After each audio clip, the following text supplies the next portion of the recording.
En el norte de España, el mayor macizo de roca caliza de la Europa atlántica se ha convertido en un área protegida para la conservación de los ecosistemas y la vida salvaje cantábrica. Es el mayor parque nacional del país y uno de los mayores de Europa. Un mundo de altas montañas, praderas alpinas y frondosos bosques que además fue escenario de importantes episodios de la historia de España.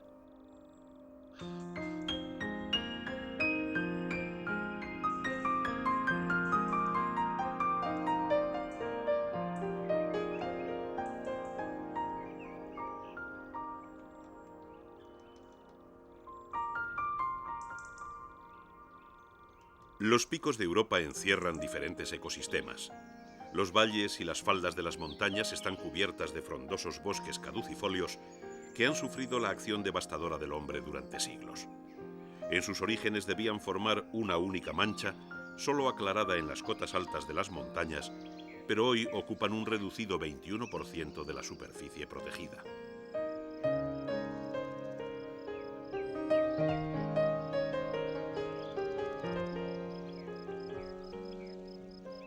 El agua es uno de los factores ecológicos principales del parque. Hay un régimen de lluvias abundante y en las cumbres se depositan todos los años miles de metros cúbicos de agua en forma de nieve. El agua permite la existencia de la cerrada masa forestal y la vida animal encuentra refugio y alimento en el interior del bosque.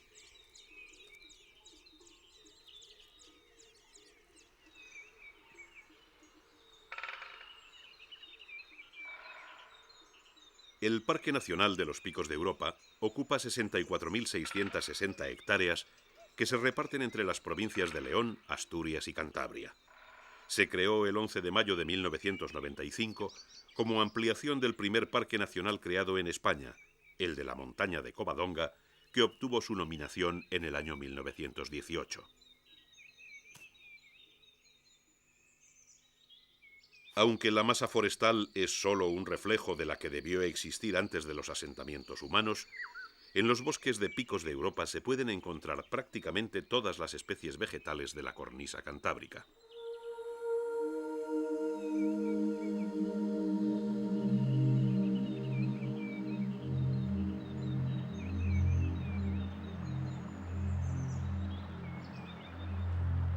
El haya es la especie arbórea más importante del parque. Los hayedos forman un cinturón boscoso entre los 700 y los 1500 metros de altitud, defendiendo el suelo de la acción erosiva y generando una rica capa húmica bajo ellos, por lo que se les denomina las nodrizas de los montes.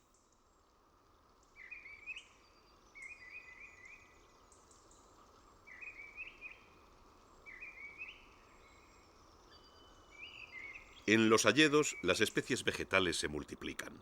Hay robles, abedules, serbales de cazadores, algunos tejos, quejigos, mostajos y un árbol que se conoce localmente como chardón o madre de la fauna, el acebo.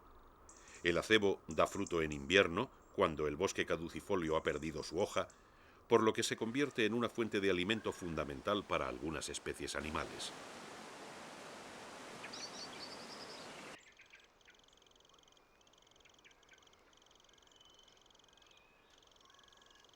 Si el invierno es la época de escasez en el bosque caducifolio, el otoño es la estación de la abundancia.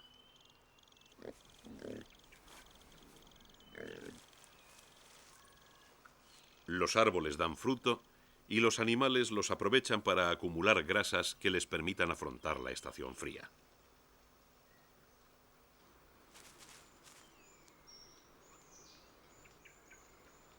En la delicada cadena ecológica, cazadores y presas mantienen un frágil equilibrio.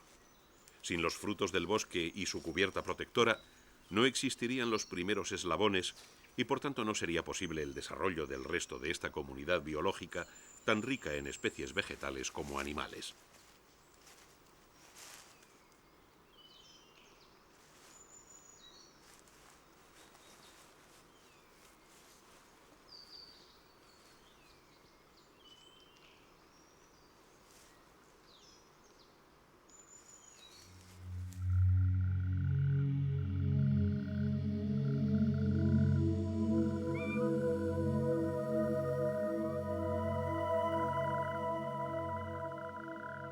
Al caer la noche, el Parque Nacional se llena de nuevos sonidos.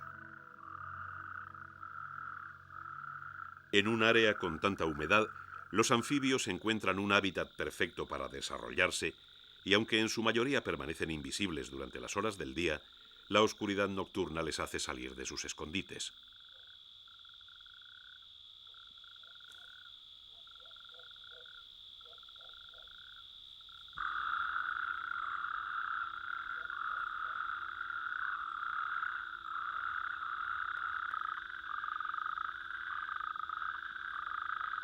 Entre los meses de marzo y abril, los sapos comunes se reúnen en las charcas y lagunillas para aparearse. Son animales terrestres durante todo el año, pero al llegar la época del celo se acercan al agua, guardando una asombrosa fidelidad a los mismos lugares un año tras otro.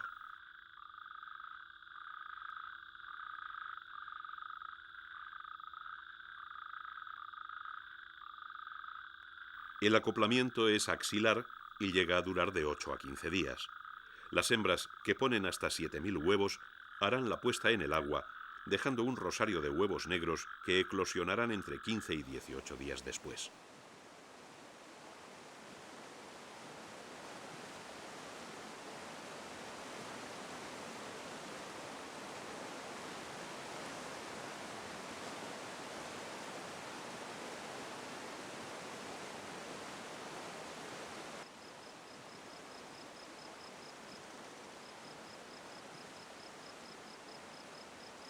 Los mamíferos han colonizado los diferentes ecosistemas del Parque Nacional, desde las cumbres hasta los feraces valles del interior.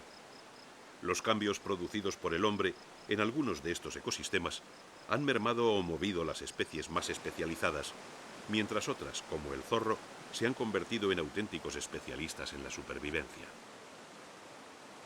El zorro es el carnívoro mejor dotado para sobrevivir a los cambios por su adaptabilidad, alto grado de psiquismo y elevada tasa de reproducción. Tiene los sentidos muy desarrollados y es extraordinariamente inteligente, por lo que coloniza todos los hábitats del parque, desde los bosques caducifolios hasta las praderas del piso subalpino, entre los 1.700 y los 2.300 metros de altitud.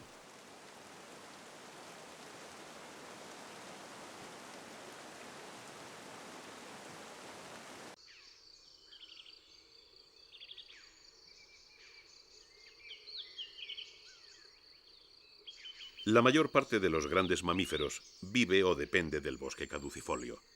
En su interior hay más recursos alimenticios y la frondosa vegetación se convierte en un refugio donde esconderse de los predadores.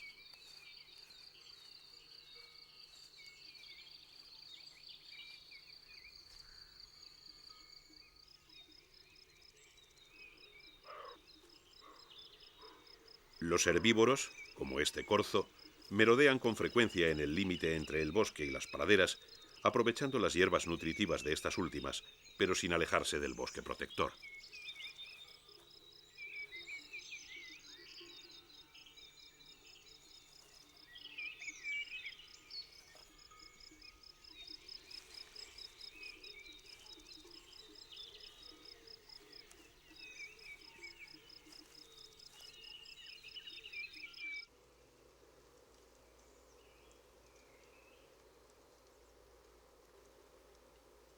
A las praderas acuden también los rebecos, o robezos, como les llaman aquí los locales.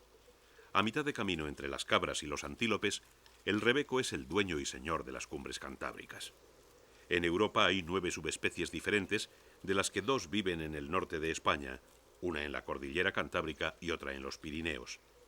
Mientras las subespecies de los Alpes o los Cárpatos llegan a pesar 50 y hasta 60 kilos, las españolas son más pequeñas y no suelen sobrepasar los 35.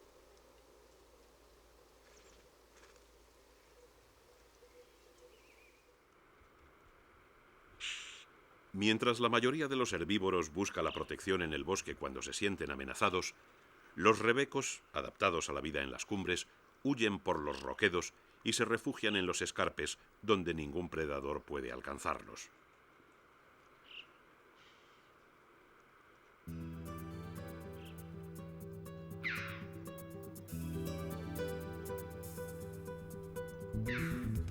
La historia geológica de los picos de Europa se remonta al Carbonífero. Hace más de 300 millones de años, las calizas que dominan la cordillera se fueron depositando en una plataforma marina hasta alcanzar más de 1000 metros de espesor. Pero fue hace 30 o 35 millones de años cuando las fuerzas orogénicas volvieron a actuar y al mismo tiempo que hacían emerger los Pirineos y los Alpes, levantaron lo que hoy son los picos de Europa. Después, las glaciaciones del Cuaternario y los fenómenos kársticos tallaron la orogenia del parque y a su acción debemos lugares tan emblemáticos como los lagos Enol y Ercina dentro del área de las montañas de Covadonga.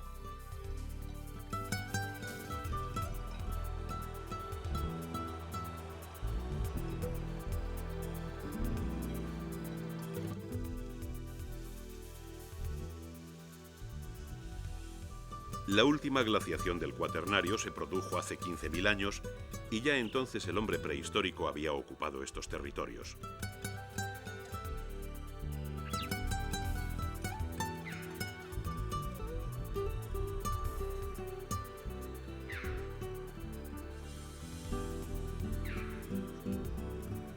La historia del hombre y los picos de Europa ha sido desde sus orígenes muy intensa. Desde el tiempo de los celtas, que adoraban al dios Vindius, estas montañas han tenido un carácter sagrado. Después, su relación con la batalla y victoria de Pelayo contra los musulmanes, origen de la reconquista española, la acabó de convertir en un lugar emblemático reverenciado por sus habitantes. El relevo de aquellos primeros pobladores del Cuaternario ha llegado hasta nuestros días y el hombre sigue viviendo en el interior del parque.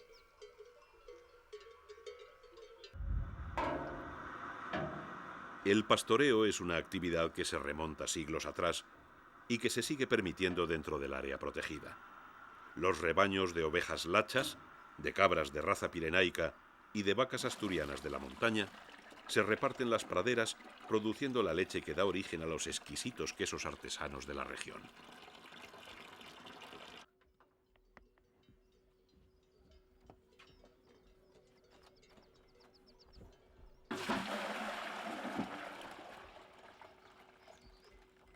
Cuando se creó el Parque Nacional de la Montaña de Covadonga, precursor del actual Parque de los Picos de Europa, que engloba al anterior, los locales ya pastoreaban sus rebaños en la región, por lo que se les permitió continuar con sus animales domésticos.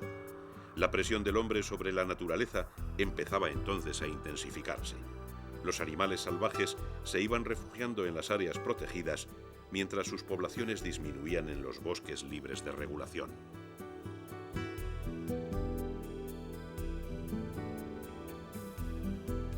Pero para los hombres que vivían dentro de estas zonas protegidas, donde estaba prohibida la caza, la reclusión de algunas especies en su interior no tardó en convertirse en un problema.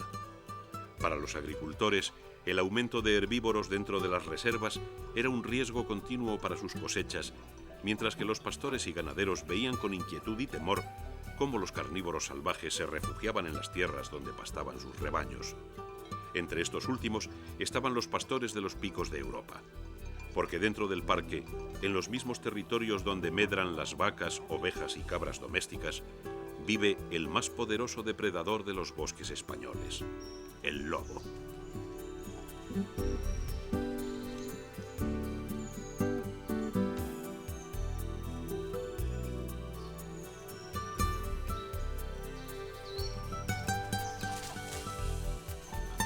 En las sociedades primitivas, cuando el hombre era un cazador-recolector, el lobo era una figura totémica y se le admiraba y respetaba. Pero cuando comenzaron las sociedades agrícolas y ganaderas, los lobos se convirtieron en competidores que mataban ocasionalmente los animales domésticos y su imagen pasó de tótem poderoso a personificación del mal. Con su hábitat cada vez más reducido por la presión humana y sus presas naturales cada vez más escasas, el lobo recurre en ocasiones a los animales domésticos para alimentarse.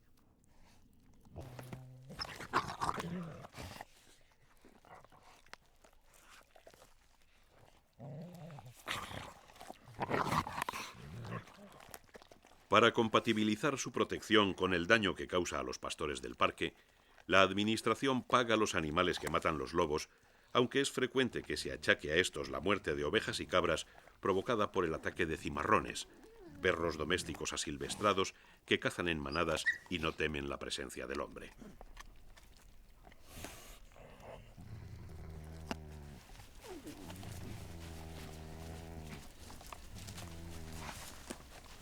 La leyenda negra de este superpredador ha dado lugar a su caza y persecución indiscriminada.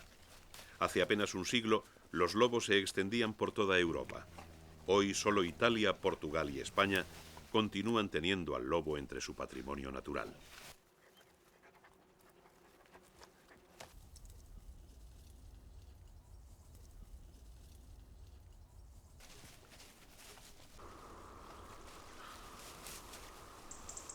Los hábitos alimenticios del lobo le hacen depender de presas de gran tamaño como ciervos, corzos o jabalíes. Allí donde estos animales abundan, los lobos rara vez atacan al ganado doméstico, porque siglos de persecuciones y matanzas les han enseñado a temer y alejarse del hombre y sus poblaciones.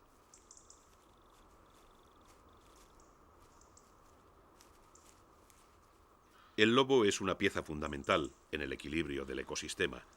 Sin la presión de los predadores, los herbívoros se multiplican sin freno y acaban por agotar la cubierta vegetal que los sustenta. Al cazarlos, los lobos controlan sus poblaciones y de forma indirecta protegen el medio natural al forzar a sus presas a desplazarse cuando huyen de sus ataques. De esta forma, la vegetación se recupera y los herbívoros no sobrepasan el número que soporta el ecosistema.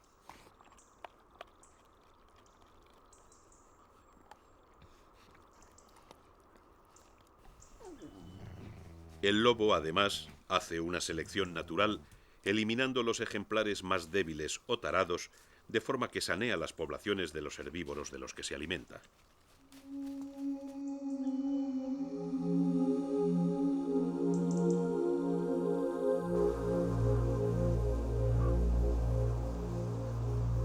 La cabaña ganadera que vive dentro del parque sirve contadas veces de alimento a los grandes carnívoros. Sin embargo, las reses que mueren de forma natural suponen una parte importante en la dieta de los carroñeros.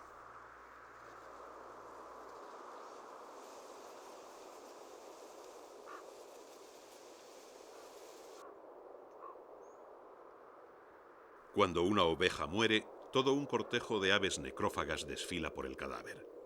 Primero llegan urracas y cuervos. Deben darse prisa antes de la llegada de las aves más poderosas.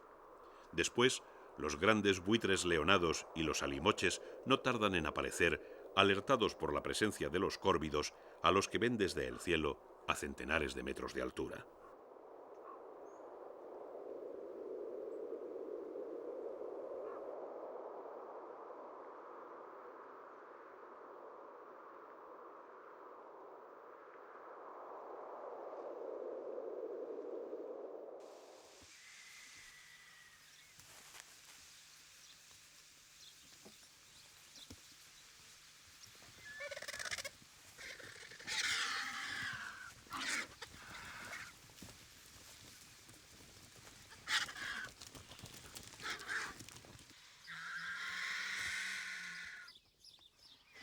Durante el festín, los animales esperan su turno en función del hambre. A mayor apetito, mayor agresividad, de forma que el más necesitado acaba por ser el primero en comer. Por esta razón, las carroñadas de los buitres son un continuo alboroto de constantes agresiones que no son más que avisos incruentos del hambre que arrastra cada comensal.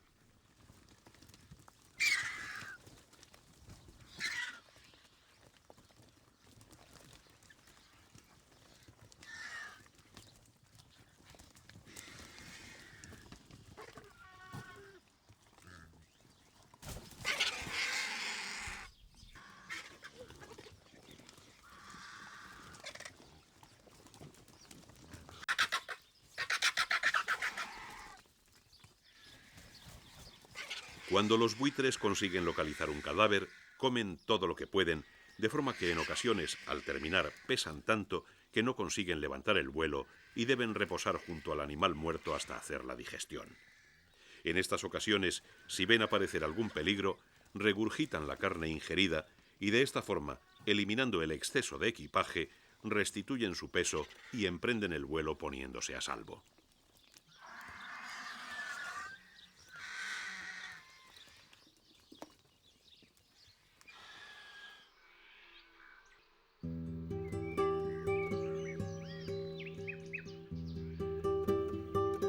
Dentro de las montañas de los Picos de Europa, las de Covadonga son las más emblemáticas, no solo por ser el área del primer parque nacional español, sino por su importante papel en la historia de España.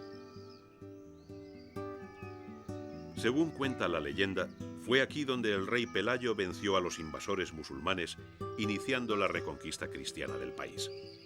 Dicen las crónicas que un ermitaño que custodiaba en una cueva una imagen de la Virgen instó al rey para que invocara su protección en la batalla. Pelayo venció a los musulmanes y el lugar donde estaba la imagen se convirtió desde entonces en centro de culto para los cristianos y en especial para los asturianos, que hicieron de la Virgen de Covadonga su patrona.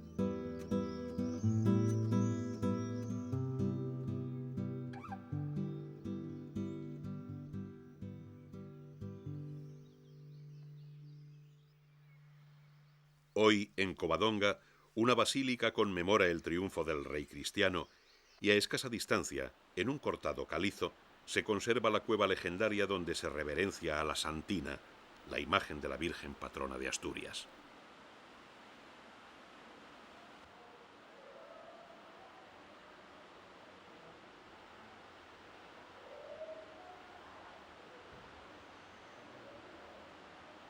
Esta cueva, la Cueva Dominica, o Cueva de la Señora, es precisamente de la que procede el nombre de Covadonga.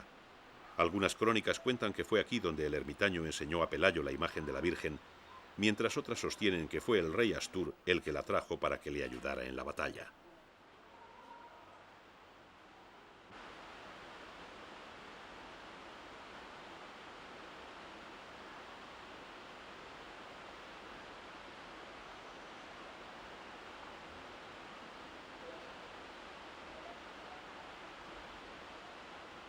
El interior no solo guarda importantes imágenes de culto, además sirve de descanso eterno al famoso rey Pelayo, aquel que diera a Covadonga un papel inolvidable en la historia de España.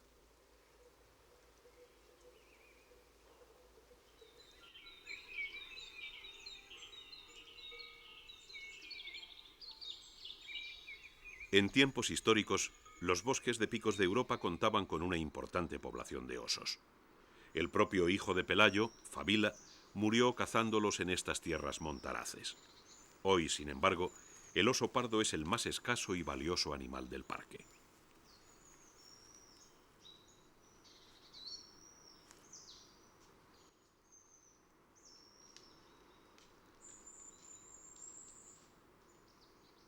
Los osos no viven de forma continua dentro del área protegida de los Picos de Europa, sino que la visitan esporádicamente en el área de Amieva y Valdeón, procedentes de los cercanos montes de Riaño.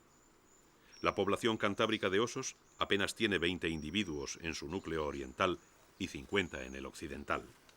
Aunque parece que las poblaciones se han estabilizado, los dos núcleos tienen menos de los 70 a 90 osos que algunos especialistas consideran la población mínima viable, es decir, la población que cuente con un 95% de posibilidades de sostenerse durante 100 años sin la intervención directa del hombre. Durante siglos, los hombres han perseguido y matado al oso, temerosos de su ganado o atraídos por su trofeo, hasta llevarlo al límite de la extinción. Es una historia similar a la del lobo, pero el oso tiene menos adaptabilidad y cuesta mucho más recuperar sus poblaciones. Hoy, las reservas de la cordillera cantábrica son la última esperanza para el oso pardo ibérico, ya que la población de los Pirineos parece condenada a desaparecer de forma irreversible. La administración paga los daños que los osos causan a los ganaderos y agricultores. Gobierno e instituciones privadas aúnan fuerzas para salvarles. Y tímidamente parece que los osos empiezan a recuperarse. Tal vez en un futuro vuelvan a ser numerosos en los feraces hayedos del Parque Nacional de los Picos de Europa.